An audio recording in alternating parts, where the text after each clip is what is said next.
चलो आज हम सब परसेंटेज का देखने जा रहे हैं, जो कि एनटीपीसी में पूछा गया सवाल है। ये एनटीपीसी में पूछा हुआ है।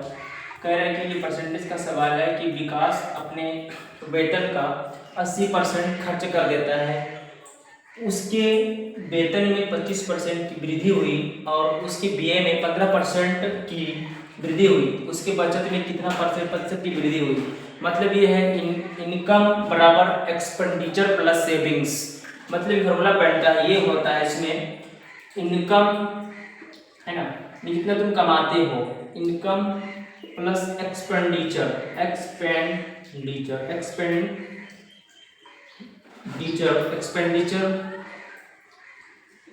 प्लस सेविंग्स कितना बचत करते हो, ये किसी पर डिपेंड करता है।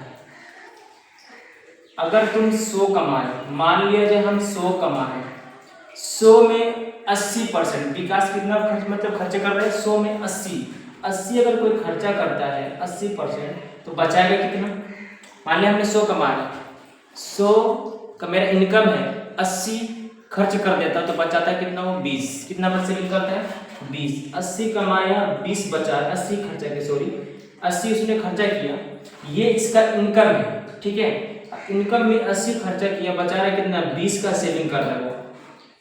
लेकिन उसने फिर क्या कहा कि 80 खर्चा करता, उसके वेतन में 25%, यानी 100 का 25% कितना होता है।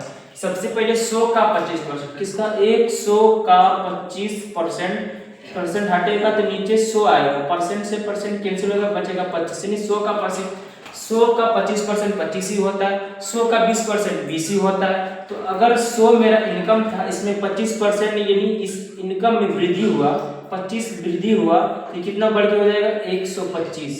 अब मेरा इनकम कितना हो गया, 125। जब मेरा इनकम पहले 100 था, अब बढ़ के क्या हो गया, 125। तो हमने क्या किया, पहले जब हम 80 खर्चा कर रहे थे, अब उसके जगह और बढ़ा दिए हम, कितना बढ़ा दिए, 15%, यानी व्यय यानी खर्चा हम कितना बढ़ा दिए, 15% बढ़ा दिए, यानी 80%। जैसे हमको पता चलेगा मेरा इनकम बढ़ गया, 100 से 125 हो गया, तो खर्चा भी हम 15% से बढ़ा दिए।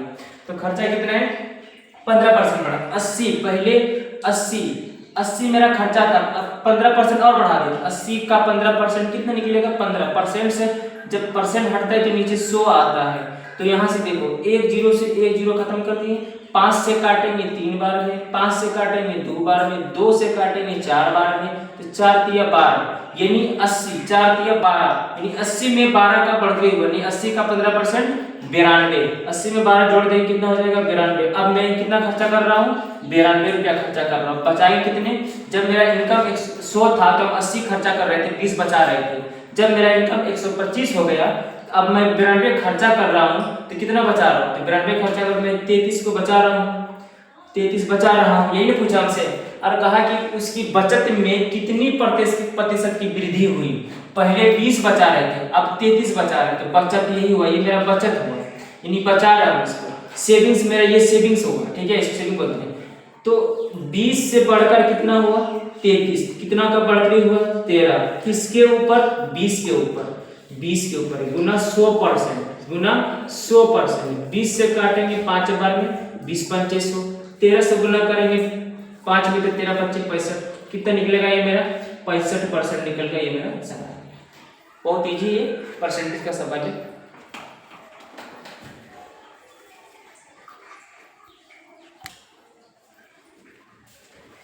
दूसरा सवाल है, ये भी सवाल है जो ये तुम्हारा पूछा हुआ है, ये कह रहे एक संख्या में 40% की वृद्धि। ये भी तुम्हारे किसी का पूछा हुआ है, जैसे क्वेश्चन है कि कह रहे कि एक संख्या में 40% की वृद्धि की जाती है और उसके 40% की कमी की जाती है, तो संख्या में शुद्ध परिवर्तन प्रतिशत ज्ञात कीजिए। अब कोई एक संख्या, कोई भी संख्या होगा, मान लीजिए वो संख्या x होगा, वो संख्या x है, और इसमें एक बार 40% बढ़ाते हैं और एक बार 40% कम करते हैं, ठीक है। तो एक बार 40% बढ़ाएंगे, एक बार 40% कम करेंगे, तो ये एक बढ़ेगी दूसरी घटेगी, एक बढ़ा दूसरी घटता है, इसमें सक्सेसिव का रूल लगा सकते हैं। सक्सेसिव का मेथड होता है ये कि a plus minus b, a plus a Guna b into 100, इसको बोलते हैं हम सक्सेसिव मेथड, ठीक है, सक्सेसिव का नियम। एक संख्या बढ़ेगी दूसरी संख्या घटेगी, इसको बोलते हैं सक्सेसिव का नियम। जैसे कि एक संख्या में 40% की वृद्धि की जाती है और उसके 40% की कमी की जाती है, और संख्या में शुद्ध परिवर्तन प्रतिशत कितना होगा ये पूछा हमसे। तो देखो एक संख्या में कितना परसेंट की वृद्धि हो रही है, 40 की वृद्धि होती है, 40 बढ़ा और फिर 40 की कमी हुई, तो क्या हुआ, घटा, यानी 40% की कमी हुई, प्लस फिर क्या हुआ, 40 गुना 40 बटे 100। ये सबसे आसान मेथड है सक्सेसिव मेथड, ठीक है।